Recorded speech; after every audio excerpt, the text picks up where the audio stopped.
Welcome to Manager Tools. I'm Mark Horstman, one of the co-founders here. Due to coronavirus, we thought it would be helpful for us to re-release some casts that address problems that you may now be facing in your professional or managerial life. We have topics like phone one-on-ones and distance management for those of you who are being asked or encouraged to telecommute, and much more. What's more, we're releasing these casts daily over the next several days. We didn't want you to have to go back through our archive and find things that might be relevant. We've already done that search for you. We hope this helps, and if you need help, reach out to us. Good luck in the days, weeks, and months ahead. We're rooting for you. Welcome to Career Tools. Today's topic, Distant Manager Basics for Directs, Part 2. Here we go.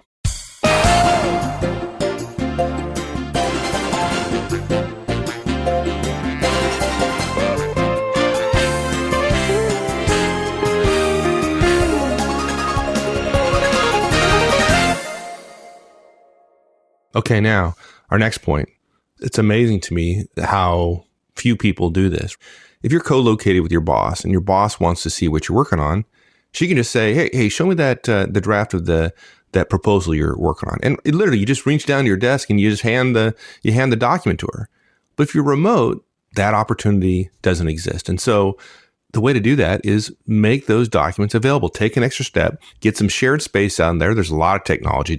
If you're working for a large company, there's probably shared document spaces out there. But make the work you're working on, whether it's in draft form or not, make that available to your boss. Again, it's another way to share with your boss that you're working on his or her priorities. Yes, exactly.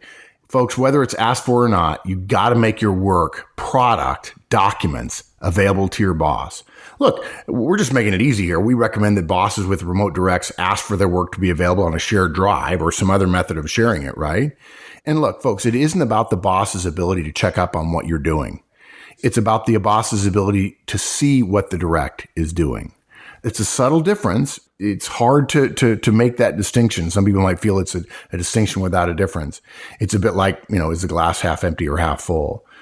Some of us think the glass is half empty in our lives, and so we're giving our boss the ability to check up on what we're doing in order to find fault. We're encouraging you to think of the glass as being half full, and we're thinking that you want your boss to see your good work. There's nothing wrong with your boss being able to see where you are on something. If you're behind, why are you worried that your boss is going to see it? Stop worrying about your boss seeing you being behind and get busy on getting ahead of schedule. Even if your boss is the picky type, they can pick on an absence of work, or they can pick on work that they see. It's better than for them to be picking on work that you've done. And frankly, most bosses with distant directs, if they can't see your work, they assume that when you tell them it's fine or it's going well, there's a part of them that assumes that's a little bit of air cover for you and you're not sharing it. If your boss says, hey, how is Project X going? And you say, I'll send you what I've got right now, but let me give you a quick update. And while they're talking to you, you've emailed them something. Even if you're 10% behind, that sends a huge message to your boss of you're not afraid of being checked on your work, and you're not afraid of being behind a little bit. I mean, I can only assume that if you're afraid of being behind if you don't have a plan for getting ahead, or if it's really, really in bad shape. So find a shared drive. Tell your boss where he or she can find your stuff at any time. Most companies, frankly, demand this, but the opposite of this is you saying, look, it's on my laptop. I'll try to leave my laptop on, guys, but just in terms of hard drive life, it may shut down in the middle of the night when you guys are at work. So I just apologize for that. No, get your stuff off of your laptop, copy it somewhere into the cloud or some corporate server where people can do it. I mean, it's not hard to set up all kinds of backup systems. I'm going to say the word Dropbox, and of course, every IT corporate person is going to choke on that and go, no, you can't do that. It's not encrypted, all that sort of stuff. Not secure. Yeah. It's just as easy as copying your boss on some emails that are important. If you say, hey, I'll send an email to that vendor and I'll find out what the issue is, send a copy to your boss. If you're uncomfortable with the vendor perceiving that you're letting your boss know, blind copy your boss. As long as you do it for the boss's benefit, just to let him know the email went out. And if your boss starts complaining about it, you can do one of two things. You can stop doing that and start having a weekly update where you let him know that those things have been done, or You can tell your boss, look, I'll be happy to tell you how to set up a rule so that stuff that's blind copied from me to you goes into a folder from me that you can check whenever you want, just so that you have records of I'm doing what I'm doing. And you might think, gee, do I need to help my boss establish records of what I'm doing? It would help if you were distant. Okay. Make your work available so they can check, preferably on a drive that they can get to without asking you. If they have to ask you, then your work is not available. And look, if your boss needs an update 3 minutes before a meeting and you're not available and he or she is not organized, the fact that they know where your work is and they can go find it if you're busy makes things a lot easier for you. Yeah, absolutely. Avoid the emergency of somebody, your boss, searching all over the place trying to find you because they have a meeting in 2 minutes with their boss. Yeah. Okay, now, one of the challenges that directs have with bosses who are distantly located is much less frequent communication, right? They just don't have the opportunity. So what's an appropriate number of times in a month or a week to have contact with your boss? Yeah, in a month or a week. Yeah. Once a month I found is completely appropriate. It gives you total focus on your work. Let's be honest, bosses don't actually do our work. We need to have time to do our work. So therefore, once a month, send them a note and saying, I'm on track with everything. I know you're saying it jokingly, but we just talked to somebody the other day who hadn't talked to their boss, get this, in 3 months. Oh, hadn't gosh. spoken with their boss. That's right. In 3 months. All right. So, okay. You're trying to be funny, but since all bosses are good to all directs, it should be no problem because that just means tons of work is getting done without boss interference, right? Right. And the boss is assuming that this person is doing top level work. I'm sure.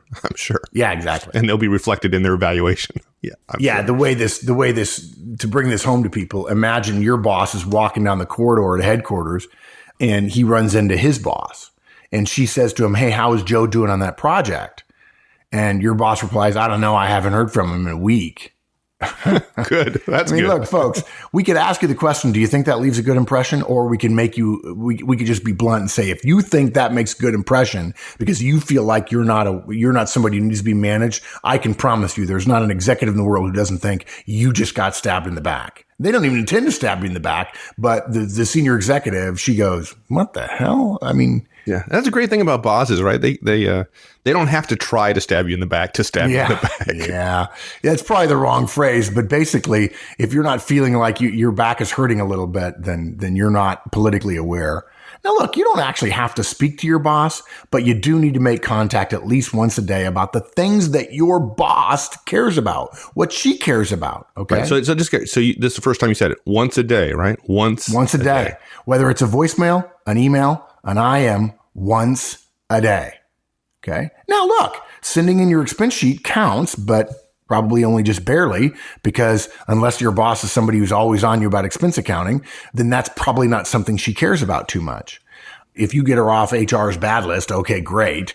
But the avoidance of pain is not a benefit necessarily for her. Send her something she wants or is interested in.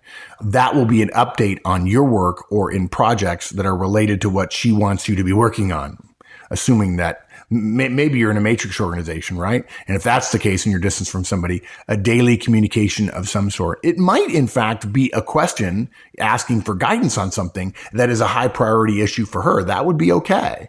But every single day, there should be some form of communication. Could be phone, could be email. And we have a whole cast on how to figure out whether your boss is a listener or a reader. Pay attention to that cast and then use that to your advantage. It may literally be a quick voicemail every day saying, hey, I just want to let you know this happened and this happened today. And we're ahead of schedule on that, but I'm lagging and I'll have a plan for you on that tomorrow. Yeah. And folks, so if you haven't heard that podcast on determining whether your boss is a reader or a listener, the person who is a listener is going to react much better to that voicemail than she will to an email. And you want to know that.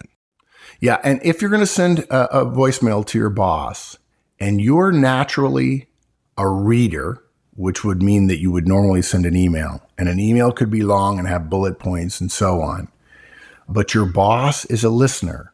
You want that voicemail to be short. You want it to be in the form of an executive summary. And you might want to have something right up front saying something like, no need to respond, just a quick update. This happened today. I solved it. You'll hear about it next week. Something like that. Mike has told this story before about the direct who worked for him. Or was it a skip or a direct, Mike? The guy who left you the 20-minute emails. Direct. Direct, yeah. It was a direct who left you 20-minute emails, just wanted to keep you posted every day. And you got to the point where it's like, I'm not going to listen to the 20-minute voicemail. And so you just started deleting it right away. And you were thrilled that he had the nice motivation. Guy I am, right? Yeah. You were thrilled that he had the motivation, but thrilled that you're not going to spend 20 minutes of your valuable time at the executive level to listen to it. And so you said, look, I don't listen to him, and probably crushed his soul. And then you said, but here's the answer. I promise you I'll listen to the executive summary if you'll give me a 30-second executive summary up front. And then if there's something of value in the executive summary, I'll go ahead and listen to the whole dang thing. And that's what he started doing. And you started listening to the executive summaries, right? Exactly. Yeah. Yeah. Okay. So now let's talk about something I think is going to surprise folks, because what that is no mute on conference calls. And a lot of people believe that putting the phone on mute is a courtesy to other listeners, right? People walk in the office or make noise, or your IM goes off, or your email, you have the toast and the notification that you have new emails going off all the time, literally like every 10 seconds, apparently, according to some folks, right? So you want to spare folks on the conference call those interruptions. So they look at it as a positive, but yeah, no. There's some negatives associated with that. No, I'm sorry. No. Now look, we're going to give one group of you an out. If you're in a distant location from your boss, including the next floor up, and you are on a standard work floor in an organization, and you believe that using a handset or a headset, folks, don't even go to speakerphone. Oh, don't even get me started about speakerphone. I'm amazed people push back and say, I can't put it on mute because I've got it on speakerphone. Well, why do you have it on speakerphone? Well, there's other stuff going on. No, wrong answer. So no speakerphone. Okay. But if you're on a handset or if you're on a headset, and if you're on a headset, frankly, I'd be very surprised if this is true, but I will defer to your judgment. I will trust your judgment if you tell me that if I'm on a handset or headset, and there is literally enough background noise in the area around me, and I have no ability ever to go to another room that would be quiet, okay, then if that happens, then okay, we will consider mute as a reasonable alternative because of the background noise and because of the chances that somebody else is on a speakerphone, and speakerphones that aren't really, really good don't allow both speaking and listening at the same time. Speaking into a speakerphone mutes the speaker, not the microphone, but the speaker that causes you to hear other people on the phone. That's part of the reason why people hate speakerphone teleconferences, because people can't talk at the same time. And talking at the same time is a completely normal managerial behavior. It's a normal organizational behavior. Okay. So if you meet the criteria of you can't get to an office, you can't get to a conference room and close the door for a short period of time, and you can't use a headset or a handset. And by the way, I don't know that many phones in the world that don't have a headset or a handset, right? Then okay, fine. We'll consider mute. But it's rare. I'd be willing to bet that of the number of people who tell me I can't use mute, only 10% of them, if that, are correct. And the reason they want to use mute is they want to be on a speakerphone. And the reason they want to be on a speakerphone is they want to be able to do other things. No, wrong answer, as we'll talk about in a second. But if you have a headset or a handset, I'd be willing to bet 80% of the time that will mute it enough that people will be able to be on the call, and your background noise through the headset or the handset will not be so significant as to cause a problem. Okay. Right. So I'm off my soapbox, and that wasn't too bad a rant. It's just not too bad. I mean, people want to complain. Look, it's simple, guys. We've been doing this for a long, long time. People want to use a speakerphone. Okay. You want to use a speakerphone at your desk. So therefore you use mute. Then we tell you to take it off mute, and you have reasons why you don't want to take it off mute. That's not an issue of mute. That's an issue of the speakerphone. So get off the speakerphone, and then you probably won't have to use mute. When you're on a conference call, do not have your phone on mute. Turn off the pings that you get on your email and IM. And I got to tell you a story about that. And close down all the windows on your desktop that you don't need for this call. Okay. And look, by the way, when you're not on mute, we can hear you typing. Okay. And when you're typing, if that's loud enough, whether you have background noise or not, please don't tell us, by the way, that you prefer to take notes by typing. I think I just shared that Larry Page, the new Google CEO, has said, no more laptops in meetings. Let's meet and let's actually meet rather than doing email in front of one another in the same room. Right. Well, now you just convince people that they're going to remain on mute, but okay. Yeah. Maybe what we ought to say is pay attention to the damn call. Yeah, that would be the point, right? Yeah, that would be the whole point, right? That's the underlying Well, thing. that is the point, because what happens is people are on mute. Then somebody asks them a question. Hey, Bob, what do you think about X? And it's like 5 or 6 or 7 seconds. And all of a sudden, oh, yeah, I'm here. Yeah. What was that question again? Like, okay. No, you weren't paying attention, right? We know that. Until I was on mute. Oh, come on, guys. I'm sorry. Really? We've been in thousands of these meetings. You weren't on mute. You weren't on mute. You weren't focused on that call. And in fact, somebody said, what do you think? And everybody knew they meant Bob, but because they didn't say your name, you didn't hear it because you were tuned out. Because, folks, multitasking is a big, fat, ugly lie. You cannot do 2 things at once. Unless one of the things you're doing is absolutely trivial in importance, like brushing your teeth or tying your shoes, you can't do 2 things at once. Email is one of the most cognitively intensive things that professionals do today. Phone calls are as well. You've all been on a phone call with one other person where suddenly you feel like the flow of the conversation is interrupted and the other person isn't behaving the way they have been. And then they admit 10 seconds later, oh, sorry, I got interrupted. Somebody showed me a piece of paper. But they weren't willing to say, could you hold on a moment? I need to check something and I'll be right back with you, which everyone would wish for. But no. People act as if they can do 2 things at once and no one else notices. Well, folks, our sensitivity to vocal communication is very high. Any inattention that you're showing is absolutely visible and knowable to everybody else. And the story I've got to tell about IM is the time that I was on a conference call with you, Mike, and I've convinced people in the organization, no more mute button. But I hadn't told them the other half, which is that means you need to manage the sounds that your office makes. And somebody said something really, really dumb. And all of a sudden, there was a chorus in the background on everyone's unmuted handsets of ding, ding, ding, ding, ding, ding, ding, right, exactly. Of the IMs going around. And you knew what the IMs were saying, which is, can you believe he just said that?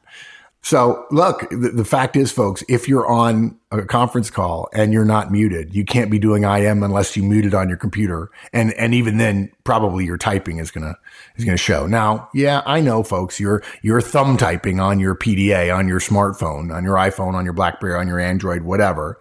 That doesn't make noise. And I know that you'll transition to that, but we're just trying to tell you what the most effective standard is. And if you hate meetings, probably if you're doing some of this stuff, you're the cause of it. Let's make it clear here why this is so bad.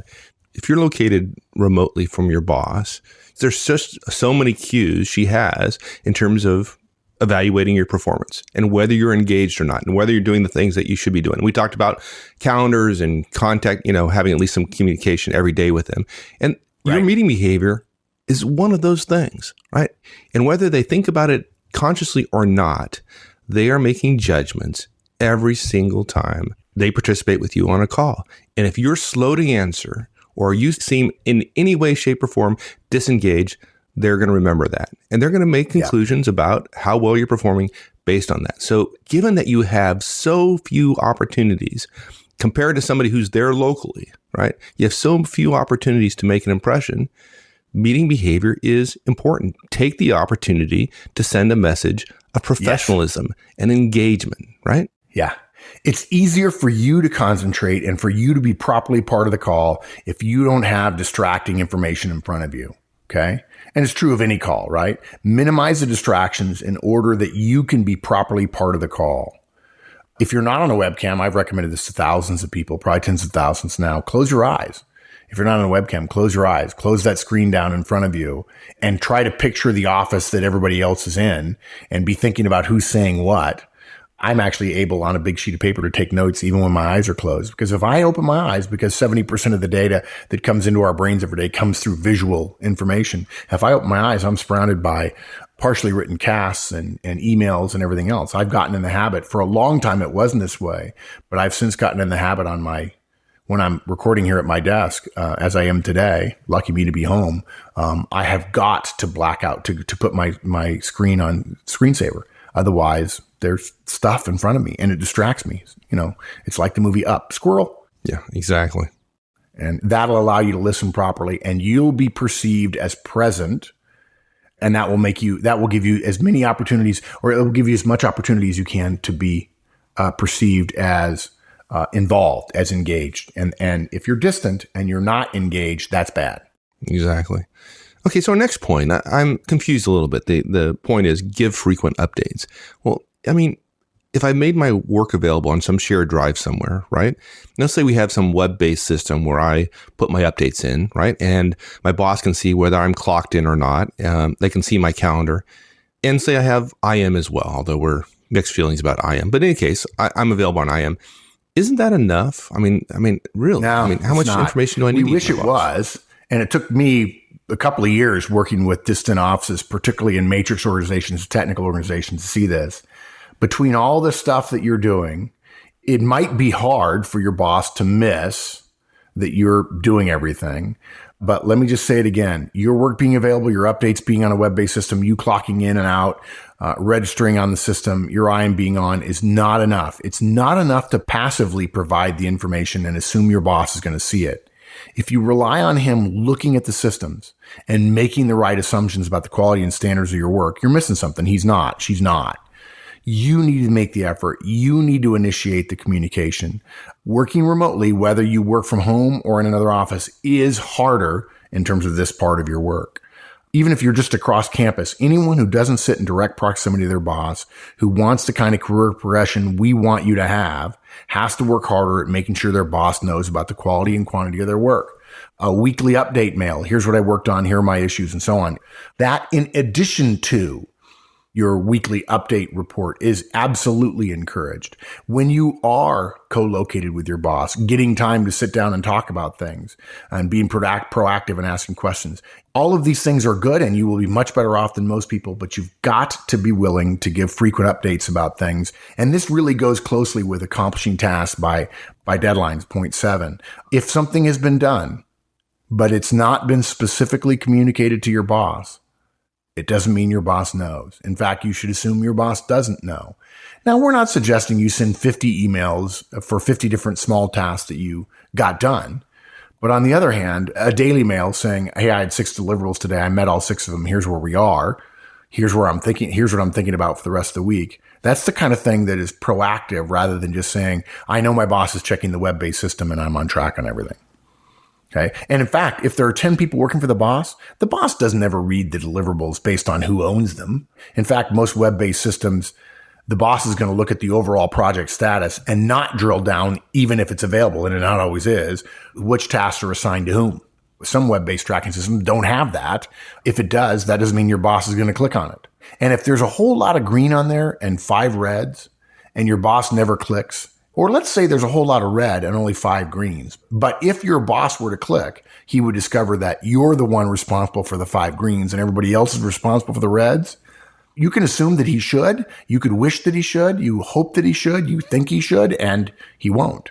And he doesn't know. And so you've got to be more proactive and figure out for your boss how you're going to make sure that he knows. And be willing to tell him if you're the reds, if you've got the stuff up there that's behind schedule. It's better for him to know than for him to think you're hiding it. Right. Yeah. Don't make her understanding of where you are and what you've accomplished a matter of chance. Right. Don't trust it to chance.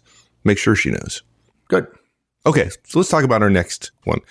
Accomplished tasks by deadlines. Now, why is that so important? That seems like pretty obvious, right? What part of that makes sense? What part of that couldn't make sense? Right? Yeah, exactly. Yeah, it's so simple. But this is a huge issue. We've learned that when it comes to virtual or distant teams, listen carefully now, task accomplishment reliability or task reliability in general takes a much bigger role in the development of trust on the team than it does in normal teams. If you want to be perceived as effective and trustworthy from a distance, you must have a much higher deadline and task accomplishment record than you normally would. In normal teams, face-to-face interaction and frequent communications, they serve as proxies for your reliability. Even if you're late, you get this sense from people who you work closely with of, oh, well, I like him, so I understand he's late. That happens quite frequently. Right? Our emotional attachment to people lets us give them a pass on the unemotional are they late or not, which is not emotional at all. It's a logical equation. Is it done? And is it before the due date? Or is it after the due date and is it done, right? But if I don't know you well, it's harder for me to trust you. So now everything you say you're going to do and then you don't do, because of course, if you own a task, you've said you're going to do it, right? Anything you don't do which you're responsible for and therefore you've said you're going to do by not challenging that you're going to do it, you're not doing it directly reduces my trust in you. That plays a much bigger role. Your ability to deliver things on time and to the quality standard is enormously more important in virtual teams and distant teams than it is in face-to-face teams. So our recommendation is to particularly pay close attention to the things you're responsible for and your deadlines. Okay. You've got to be reliable about meeting deadlines. Now, look, the communications we've recommended above are going to help you build as much trust as you can from a distance and make it appear that you're as transparent as possible. So you're open to feedback about meeting and not meeting deadlines. But much of that will be lost if you think you can get away with some slips and misses because you feel like you're building trust enough so that it's as if you're in the office with somebody else, your boss, which you're not. And look, I'm going to go a step further here. I'm probably going to irritate some people. For those of you who feel like you like the freedom of being distant, it's been my experience that you are also likely to want to set your own goals. And you're more willing than most people to have some disdain for the details of the day-to-day life. And if you think, yeah, I've got a few things to get done this week in this particular project, and as long as you get them done by Friday because we're still months away from the end date, then that's probably okay. I got 3 days this week to really focus without any attention from my boss because I know he's traveling. I got 3 days to really, really grind on this special project I've been working on that only a couple people know about, or maybe the team knows about, but it's what's important to me. And so therefore I'm going to deliver on all these tasks. I'm going to really make sure that I not only deliver on those tasks, but they're really high quality. And if I let my stuff slip for this week, it's okay because what's important is what I think is important. Unfortunately, that sense of not being upset about those tasks you owe to the team increases the chances you're going to miss a deadline. And it's dangerous. Even if you're working on something important, you are at the same time you're working on something important, which may or may not turn out to be important. You are destroying the trust gradually that you've worked hard, hopefully, to build up with your team members and your boss. Okay. So don't let task reliability slip because you're distant and you think it'll be okay because your distance gives you a chance to focus in ways that people at headquarters can't, because what you're doing is destroying trust at a much greater rate than you realize. You think it's okay. The people who you work with don't like it. If you're out of sight and out of mind and you're behind on task, it really irritates people. And you go one step forward and 2 steps back when it comes to that. Look, I'll go further. If you're somebody who has a messy workspace at home, in part because you probably would have a little bit of a messy workplace at work, but it's your house and, you have a smaller house than you want. And maybe you're in an office somewhere and you're away from your boss. If you've got a messy workspace, beware. You're likely, in our experience, to be somebody who isn't as concerned with details like tasks. You think as long as you feel good about a project, as long as you feel you have time to deliver something and you realize that probably they can wait a little bit and they're behind too, it'll be okay. It may be okay for the project, but it's not okay for your relationship with your boss and the relationship with the team. Think about it. Those big ideas you're working on or that you're thinking about, or you think this particular task is not a big idea. So it's easy to dismiss some task as not being a big idea. You may be right. A task is not a big idea, but what are big ideas? But ideas that have to be turned into projects that have to be worked on. And those projects that have to be worked on are going to have tasks that are going to be assigned to various people. If you're a high I, like I am, beware. You're going to let deadlines pass, but trust that everybody knows you and everybody likes you and everybody believes in you. And then you're going to wonder why they don't actually trust you. They don't actually like you. They don't actually like working with you. And it's because you've been letting deadlines slip because you don't think they're that important. So make sure you pay special attention to the commitments and deadlines that you own when you're working from a distance. Task reliability takes a much bigger role in trust development when you're distant. Somebody who can be counted on to deliver is a good thing. If you can become somebody you can be counted on, who can be counted on, you'll be trusted. Absolutely. a small thing that sounds pretty obvious, Yeah. but And it's a small thing for many people, but it's a particularly small thing for high I's in my experience. They don't get excited about tasks. They get excited about the big idea, but they don't get excited about tasks. And it's true for high D's as well, but for different reasons. So be careful, folks. it strikes me that the advantages of a natural high I, somebody who's outgoing, talkative, etc., right? The advantages that person has with a boss who is located close to them, i.e. is willing to communicate more than, say, a high C, a detailed, more reserved person, it works against them when they're located remotely from their boss. Yeah. So wrapping up, we recommend several things you can do to be more effective when you're distant as a direct. Do phone boss one-on-ones, which essentially are periodic updates, weekly updates. Give every evidence you're available so people know they can get you. Make your work available. Don't hide it on your laptop. Make contact at least once a day in a way that works for your boss. Don't be muting conference calls. Be present, be aware, minimize all those windows and focus. That will increase the chances that you're trusted. You've got to give frequent updates and proactive about them, more frequent than other people are used to doing. And lastly, you've got to pay attention to meeting tasks and deadlines. That's a huge part of trust building on teams and of course with your boss as well.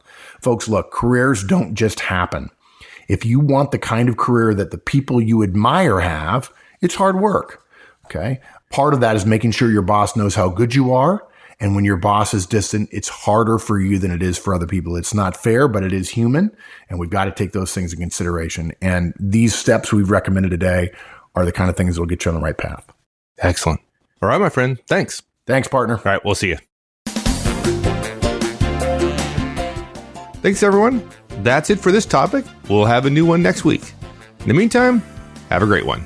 So long.